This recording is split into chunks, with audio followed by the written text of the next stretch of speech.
Let me bring up one of my leaders, Seth Cohen, to talk about how it is in the trenches. Seth, join us up here, please.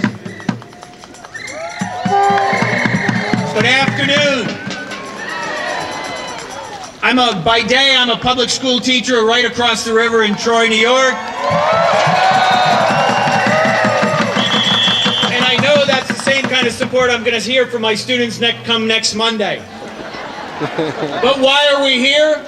When I look around and I look at these signs, there's one key word that keeps coming back to me: support. We are here to support the public workers, public employees in Wisconsin, in New York, and all across the country. The roads last night were cleared by public employees. Our homes are made safe by public firefighters. Our streets are cleaned by public employees. School will open on Monday because of public employees.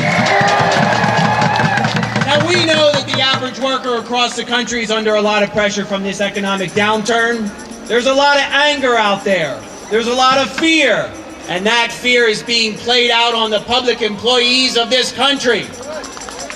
But public employees and their unions did not cause the problem.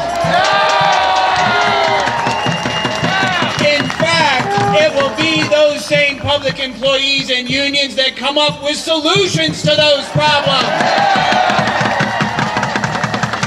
The governor of Wisconsin is trying to make public employees and their unions our enemies.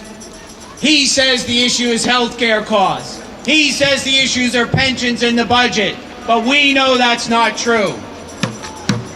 It isn't about budgets and pensions. It's about giving a voice to the men and women of Wisconsin and New York who educate our children and keep our streets safe. It's about having a say in the working conditions of the schools we're in the hospitals we keep clean. It's about the offices we keep running. This fight isn't about cutting the budget. It's about fair treatment. And it's about sitting at a table, at a bargaining table, as equals.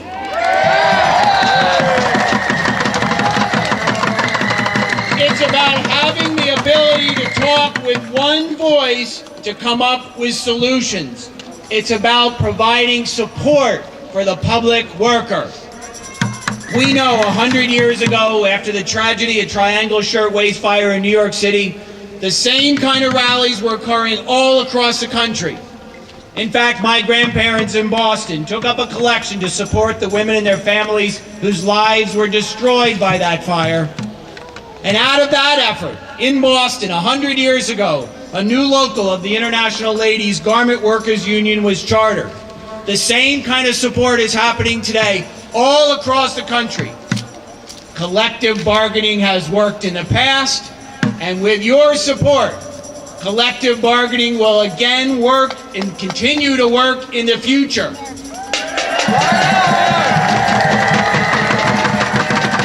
And not just for the men and women of New York, not just for the men and women of Wisconsin, but for my daughter and future generations like her.